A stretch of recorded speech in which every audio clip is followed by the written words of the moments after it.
Hi, I'm Mr. Jennings. I'm going to talk to you today about careers in science, technology, engineering, and mathematics, mostly focused on the science and engineering part of that. And we're going to talk about what those careers might look like, and there's a wide variety of them. We're also going to look at what you need to do in terms of after high school.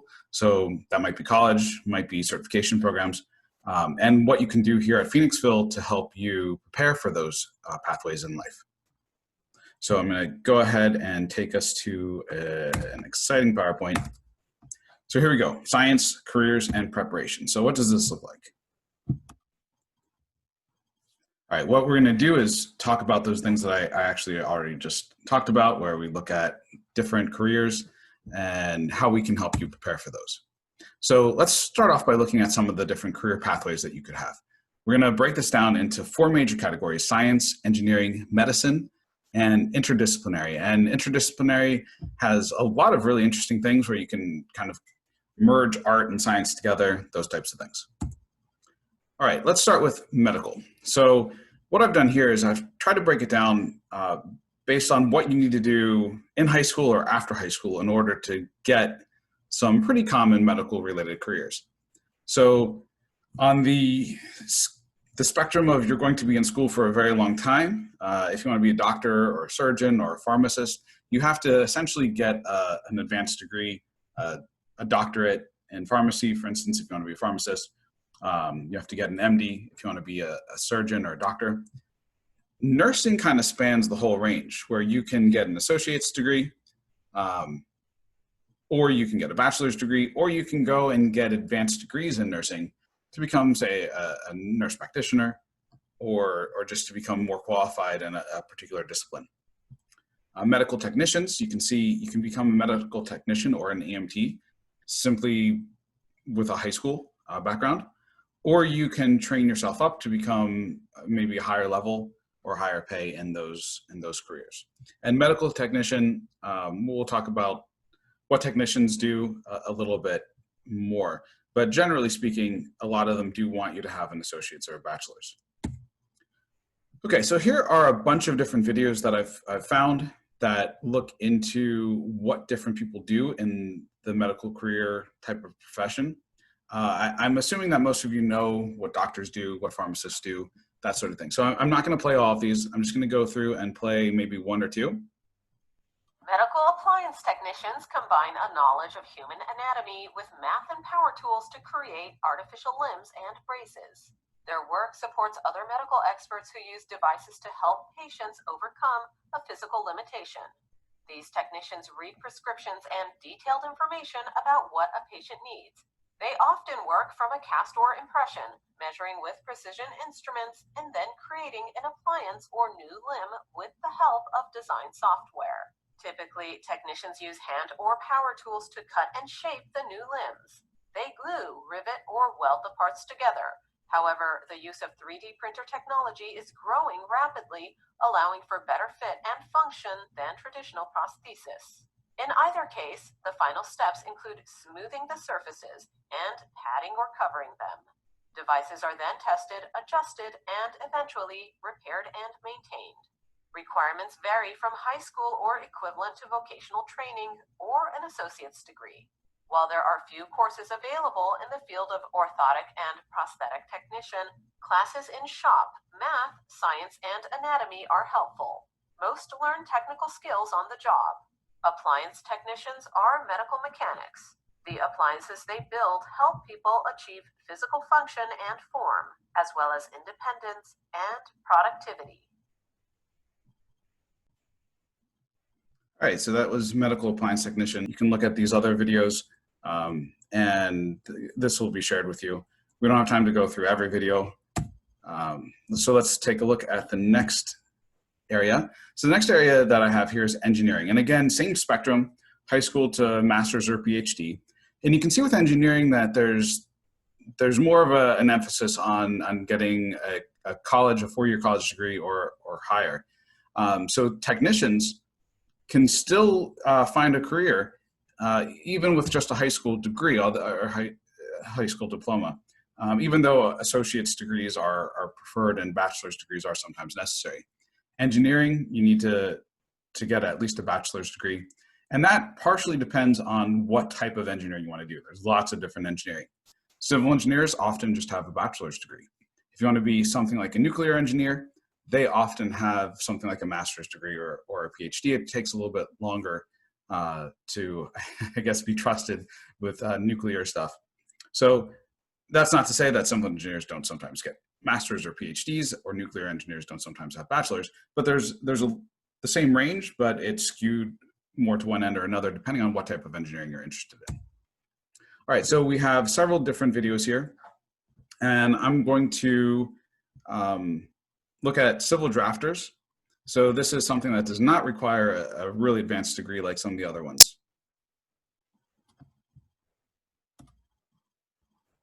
Drafters turn designs for buildings, bridges, and gadgets into fully realized drawings that can be manufactured and built.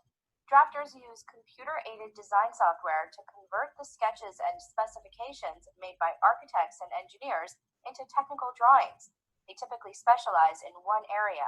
Architectural drafters draw architectural and structural features of buildings for construction projects. These workers may specialize in a type of building or in a particular type of material, such as steel or reinforced concrete. Civil drafters prepare topographical maps used in construction and civil engineering projects, such as highways, bridges, and flood control projects. Electrical drafters create wiring diagrams that other workers use to install and repair electrical equipment and wiring in power plants, electrical distribution systems, and residential and commercial buildings. Electronics drafters produce wiring diagrams, assembly diagrams for circuit boards, and layout drawings used in manufacturing and to install and repair electronic devices. Mechanical drafters prepare detailed layouts for a wide variety of machinery and mechanical tools and devices. These layouts indicate requirements needed for assembly. Although drafters spend much of their time working on computers in an office, some visit job sites to collaborate with architects and engineers. Most drafters work full-time. Drafters generally need to complete a certificate or associate's degree at a technical institute or community college. Okay, so that was civil drafters, and there's all sorts of other types of engineers. I've got a petroleum technician, agricultural engineers. I'm going to go ahead and show you agricultural engineers. Reducing pollution in a farm's water supply, improving the efficiency of a rural electric power system, discovering a new way to extend the life of a tomato. These are some of the projects an agricultural engineer might work on in the quest to make agricultural operations as efficient and productive as possible. Most agricultural engineers work in offices with frequent research visits to farms, labs, or rural areas. They work for government offices, engineering firms, universities, and manufacturers. The ultimate goal for these engineers is to improve crop and livestock production. This career focuses on the design and manufacture of the equipment and facilities needed to reach that goal. Agricultural engineers examine the impact of plant and food production on the greater environment and look for ways to reduce negative impacts. Sometimes they even make news headlines with breakthroughs on production techniques such as genetic engineering and cloning. Agricultural engineers need an aptitude for science and technology, along with good oral and written communication skills. They rely heavily on their ability to recognize and solve problems. A bachelor's degree in agricultural or biological engineering is the entry-level education needed. As the world population continues to expand, the need for the work of agricultural engineers will only continue to grow. All right, so now that we've looked at some engineering, let's take a look at some science fields. So there are actual scientists, right? And that's where this falls. So we have scientists. And depending on what you want to do, you might be able to get into the job that you want with a bachelor's degree, or you might need a PhD to do what you want. And so if you're working in kind of the field or industry, sometimes you can get away with a bachelor's degree as an entry-level position. If you want to do more research with the science or in the science field, so work at a college or university, you're typically going to need a more advanced degree in order to do that. And again, there are technicians. So technicians sort of span a range of education, usually want an associate's degree, but there are some instances where a high school degree will get you the position that you want. So different fields. Again, many of you are taking science classes, so or going to be taking science classes, so you're going to get exposed to like what biology is, what chemistry is, at least a little bit of background. So I'm going to show you a video on chemical technician, and then I think we'll do a hydrologist. With a combination of science interests and hands-on skills, chemical technicians improve consumer products. From baby shampoo and breakfast cereal to engine oil, they use laboratory instruments and techniques to help research, produce, and test chemical products and processes. Chemical technicians generally work on teams led by chemists or chemical engineers who direct their work and evaluate the results. Technicians work in laboratories or industrial facilities such as chemical and pharmaceutical manufacturing plants. In labs, chemical technicians help conduct experiments in research and development, for example, helping develop new medicines or clean energy and pollution control solutions. They prepare reports and give presentations to describe results. Those who work in manufacturing assist in developing more efficient production processes and troubleshoot fixes for malfunctioning instruments. Most chemical technicians work full-time and may work extra hours to meet project deadlines. Some work irregular hours monitoring experiments or plant operations. Following proper procedures is essential in this field to avoid exposure to health or safety hazards. For most jobs, chemical technicians need an associate's degree in applied science or chemical technology, or 2 years of related college coursework. Lab experience at school is critical to gain hands-on practice, conducting experiments and using instruments properly. All right, so that was chemical technician. Many of you are probably familiar with epidemiology a little bit now, unfortunately, so we're going to go to hydrologist. More than 70% of Earth's surface is covered by water, which supplies a lot of work material for hydrologists, the scientists who study how water moves across and through the Earth's crust. They solve problems to improve water quality and increase the availability of water. The core of a hydrologist's job involves measuring the properties of bodies of water, collecting and testing water samples, and analyzing the impact of pollution, erosion, and drought. They use sophisticated computer programs and sensing equipment to forecast future water levels and may supervise technicians who operate the equipment. Hydrologists also evaluate the feasibility and impact of projects such as hydroelectric dams or irrigation systems, then report their findings and recommendations. Most hydrologists specialize. For example, groundwater hydrologists study water below the Earth's surface and plan cleanup of contaminated groundwater from chemical spills, or advise on locating wells safely. Hydrologists generally spend time working both in an office and in the field. In the field, hydrologists may collect samples and inspect equipment while knee-deep in lakes and streams. Many jobs require significant travel. Most hydrologists work full-time, but the length of daily shifts may vary when in the field. Hydrologists need at least a bachelor's degree, and some positions require a master's degree. Candidates for advanced research and university faculty positions typically need a PhD. Okay, so now we're going to take a look at some interdisciplinary types of positions. So one that comes up a lot when we talk about merging different fields together would be a patent lawyer. Science journalism is another one that comes up a lot.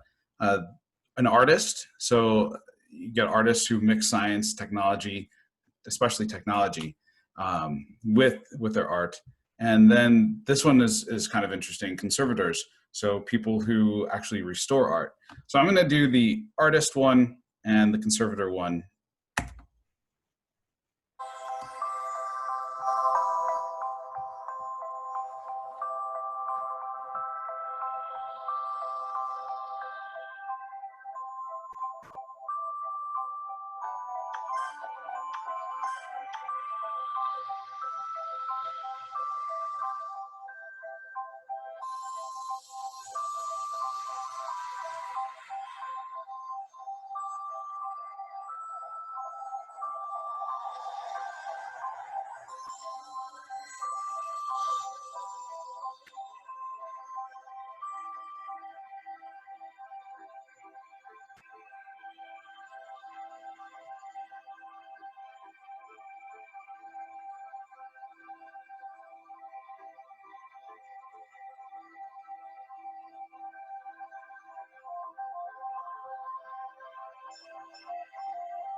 So that organization, Team Lab, does some really cool things. You can visit their website to see what they do. And in case you didn't quite get what they were doing there, they had kids actually producing art, right? Where they would draw some sort of a picture of a plane, or really anything. It doesn't necessarily have to be exactly a plane, but then they could try to fly it around. And they would use the technology to, as you saw, scan that in and then put it in this sort of artistic landscape that they developed. But this is just one video. You can see a variety of other videos from them. It's a pretty cool endeavor. Okay, so let's look at the conservators, art, restoration, chemists. Conservators are responsible for the preservation of the collection. Here we have a breakdown of the conservation division at the National Gallery, which reflects the makeup of our collection because we do our work almost exclusively on our own collection. There are 3 training programs in the U.S. for conservators, and I've listed them: Buffalo State College, New York University, and the University of Delaware through the Winter program. And each of those programs take 10 students a year. It's a 3-year training program. And that's for the conservation track, for people who want to actually do the restoration treatments on the works of art. For the conservation scientists, as I said, there's no training program, but there are some general educational characteristics and backgrounds that are pretty much common to most conservation scientists. Most of us have a graduate degree in either chemistry, physics, or material science, and there are, of course, exceptions to that. Many of us have taken courses in studio art or art history over the years. Some people in the field have double majors in art history and chemistry, or studio art and chemistry, for example. And many people, before they enter the field in a permanent position, often have work in a museum or work with a private conservator. And this can be a volunteer position, it can be an internship.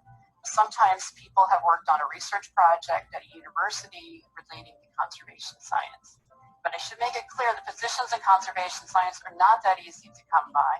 The National Gallery does have a fellowship position that is available on occasion, as well as sometimes internship positions. This is often the case as well in large museums. All right, so most people aren't going to go into art conservation. There's not a lot of positions for it, but one of the reasons that I like that one is because it gives a sense that if there's something that you're interested in, if there's multiple things that you're interested in, actually, in this case, maybe art history and art in general, and also chemistry, for example, there are ways to put those things together. There are jobs out there. You just might have to dig a little bit deeper to see how you can take all of your interests and merge them together into a career that you're going to find really satisfying. All right, let's move on to the next part of this. So just to summarize, you don't need a bachelor's degree to be involved in science. Technicians are a huge part of the scientific machinery of this country. And oftentimes they have associate's degrees, sometimes bachelor's degrees as well. But the more education you have opens more doors. Science-related fields just in general are about discovering new things, helping people live healthier lives, building and designing better things, and they are very creative. Whether or not you merge them with something like art, or if you're just trying to figure things out through science, it still requires a lot of creativity. All right, let's look at college majors for these types of careers. Okay, so let's take a look at what's required from Penn State if you want to become a science major. Now, it actually depends a little bit on what science you want to go into. So I've broken it down based on what major you might want, and there are lots of different science majors beyond this, but this is kind of a broad spectrum here. So if you want to become a biology major, you're going to take lots of biology courses, some chemistry courses, and several physics courses. You're going to take a little bit of math, calc and stat. They don't really require too many other science courses or programming courses. Chemistry major, you don't actually need any bio for chemistry or physics to be a chemistry or physics major. I went to Penn State. I didn't have to take any biology courses. But if you want to become a chem major, you're going to have to take a lot of chem, a little bit of physics. If you want to be a physics major, you're going to have to take a little bit of chem, a lot of physics. And then in terms of math, and this is where you see kind of a progression, you're going to take more calc as a chem major than you would as a bio major, but less statistics. Why do you need so much statistics as a biology major? because you're going to be analyzing large data sets. And there's a career called a biostatistician, which is for people who are really good at statistics and know some biology, and they can help the biologists with the analysis of their data. Physics majors, you're taking lots and lots of math courses. And you're also taking some programming, because the problems are too challenging to solve without knowing how to do programming in a lot of cases. And then there's some other majors here. We've got microbiology. So again, lots of biology, a fair amount of chemistry, some physics. Microbiology and chemistry courses are some additional ones that you're going to take. And I kind of skipped over this, physics majors. There's lots of different physics major concentrations. So there's like, you can have like an audio physics, where you're focused more on how to do sound, how to manipulate sound, how to like help people hear sound. You could also do like a medical physics. So you're going to be taking biology in that case, as well as some other more focused things. So you're still going to be taking some calc courses as a microbiology major. Environmental, it looks a little bit more like the biology. We're taking a little bit of calc, a little bit of stat. And then a broad spectrum of sort of your introductory science courses, and then lots of environmental, earth science types of related courses. One thing that I will point out, because this is something that I'm a physics teacher, that comes up a lot, is sometimes students who are interested in life sciences don't necessarily take physics in high school. And that's a really big mistake, because you're going to be taking physics in college, and there's really no way around it. And so you should probably take it in high school as well. Okay, let's take a look at the next category I have here, engineering majors. So again, I've looked at a couple of different majors here and broken it down by science courses and math courses and programming again. You can see that all the engineerings require some programming. And if you want to be a computer engineer, you're going to do lots and lots of programming courses. You see with biology, if you're going to do biomedical engineering or biomaterials engineering, you're going to take biology courses, but otherwise it's usually not required. Civil engineering, there's different concentrations in civil engineering, so you might end up taking some biology courses. You need some chemistry, and you need some physics. And a lot of the other courses, which are specific to the type of engineering that you're doing, are all based in physics or chemistry or biology, depending on what specific type of engineering you do. You also typically end up doing things like CAD courses. CAD is computer-aided drawing and design. And you're going to take a lot of math courses. So sometimes you're taking 2 or 3 calculus and a couple of stat courses. Sometimes it's mostly calculus. But you can see that there's a range of math courses, and there's a lot of it. Okay, let's look at medical majors. So here I've looked at nursing, pre-med, and this is pre-medical is a 7-year degree at Penn State, where you're doing a BS and an MD, and then there's pre-medicine. So just looking at a nursing bachelor's degree at Penn State, you're taking a fair amount of biology courses, a little bit of chem, no physics required, and then lots and lots of nursing. And you have to take one math, not a calc-based math, and statistics. So one of the things that you'll see here is that across all of these majors, a lot of them require at least a little bit of statistics. So if you can take a statistics course like discrete math or AP Stat here at Phoenixville, that would probably help you in your preparation for a lot of these fields. You can see no programming is required for any of these. If you do the pre-medical track or the pre-medicine track, you're going to be taking biology, chemistry, and physics. So again, this is a misconception that sometimes people who are interested in medical fields have, is that they should be focusing on biology and chemistry and not necessarily taking physics courses. That is kind of a big problem, because you're going to need that physics. You actually need it to pass the MCATs. And then you also need your calc and possibly statistics as well. So getting a broad range of science while you're at Phoenixville and a broad range of math is going to be useful to you. Okay, let's take a look at some associate's degrees that you can get. And here I looked at Delaware and Montgomery County Community Colleges to get an idea of what's required by their associate's degree programs. So if you want an associate's in nursing, you're going to not take too many science courses, actually. One biology is all that's required, but then a lot of nursing courses. And that's a little bit misleading, because some of those are, in fact, biology related. Respiratory therapy. you're going to end up taking a lot of biology courses and a lot of respiratory therapy courses. And again, like with nursing, some of those respiratory therapy courses are very science heavy, and you do need some chemistry there. So respiratory therapy requires a little bit more science. If you want to become a life science associate's degree, that might help you get something like a technician's type of a job. You're taking a little bit more of a focused science route rather than a career specific route like you have with the nursing and the respiratory therapy. So you're going to take biology, you're going to take chemistry, you might take physics. So this would be something, if you're thinking about becoming a technician, you might want to take a physics course.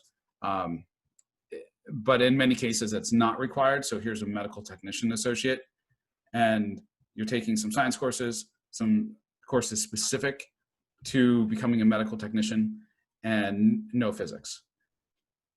You can see that there is math required. These ones do not require calculus, but if you want to go into more of a technician type of a job, they are looking to have you take calculus and possibly statistics as well. And while no programming is required here, I tend to recommend programming for anybody who has the opportunity to learn it. It can be really helpful.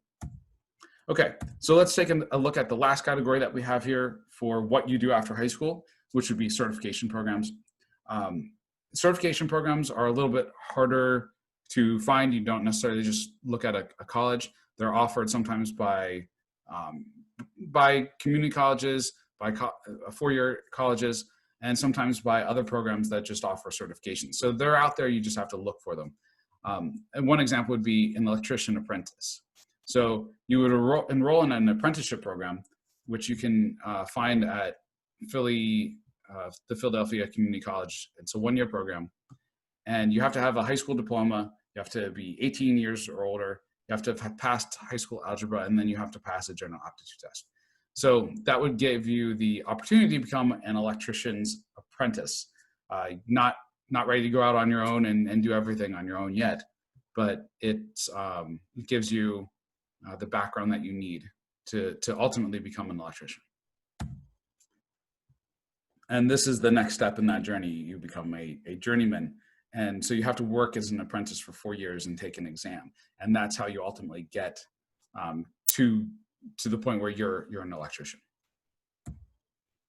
Okay, so let's just summarize what we looked at. So nearly every science field requires multiple chemistry and physics courses. Most require multiple calc courses and statistics courses. Physics, stat, and programming are often embedded in major specific courses. This is something I didn't talk about too much, but especially in engineering, you're taking statistics and programming and physics combined in your engineering courses. So they're kind of disguised in there a little bit. All right, let's talk about how Phoenixville Area High School can help you.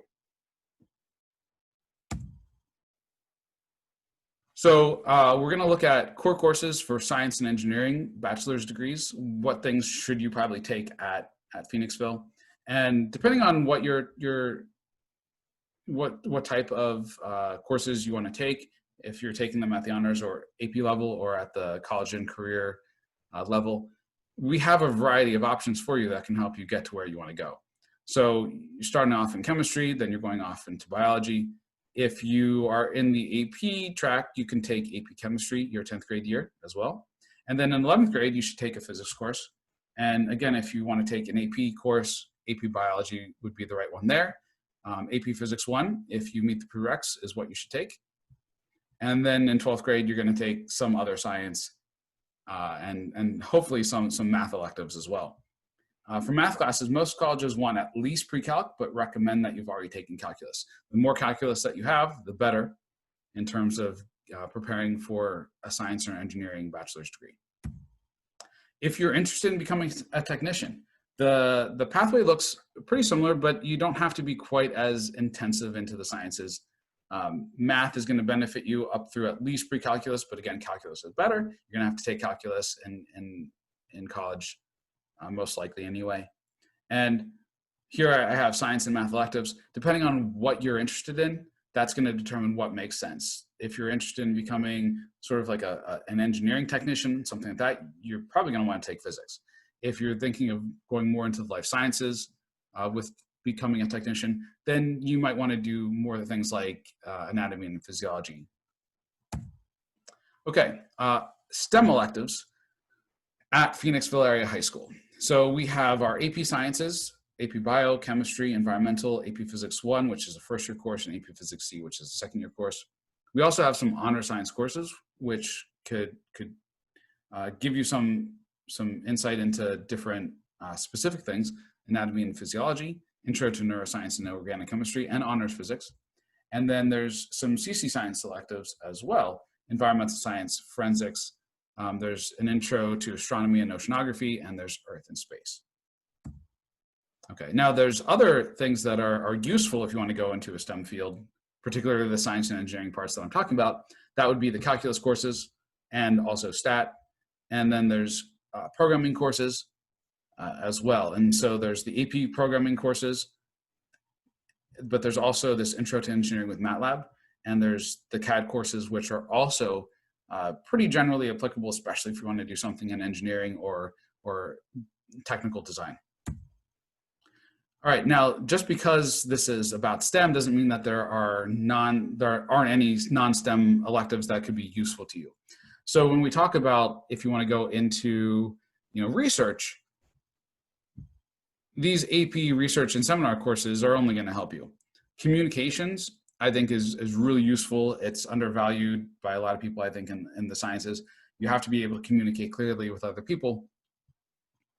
And journalism, I think, is a useful thing because it's going to teach you how to write in a more precise way, which is, again, really important if you're trying to communicate complex ideas to each other.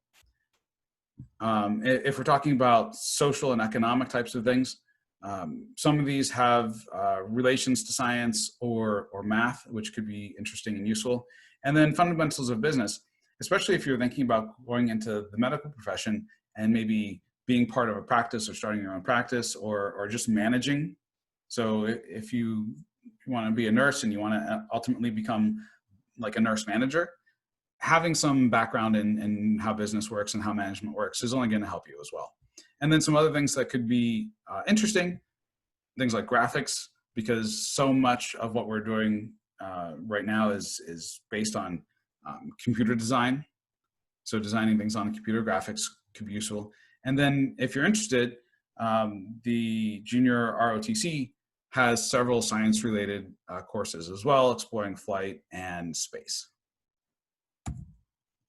Okay, now if you want to look at what can you do outside of the classroom, we have a variety of clubs actually that are science-focused. There's IYPT, which is sometimes called Physics Olympics. That's the International Young Physicist Tournament. Phoenixville has sent a member of the US contingent to this for most of the past 5 or so years. And there's only 5 people in the US who are selected. And you go off to an international tournament after having done lots of actual science physics research. There's the Science Club, which is run by Mr. Winters. And they do sort of research, I guess you would say, on a smaller scale than what IYPT is. There's TSA, which I think is also something that you might be familiar with from the middle school. There's Astronomy Club. And another thing that I would recommend is any club that involves speaking or writing is a useful thing because, again, communication is a key part of any science-related career. So just to summarize, we offer multiple courses in every core discipline in the science and math-related fields. We offer electives that would help preview some college topics for you. And we have a variety of extracurriculars that could meet your science-related interests and help to give you some more experience outside of the classroom on what science is actually like. And here are some additional resources. This Career One Stop is where I got a lot of the videos that I showed you. I think it's pretty useful in terms of summarizing what's required for jobs and what those jobs look like. And that's it. Hopefully you found this interesting and also useful to you as you start to plot your course through Phoenixville High School and beyond that. If you have any questions, feel free to reach out to me. Again, I'm Mr. Jennings, or talk to your science teacher about any of the things that you've seen today, any questions you might have about what sort of preparation you can do to better position yourself to meet any goals that you have.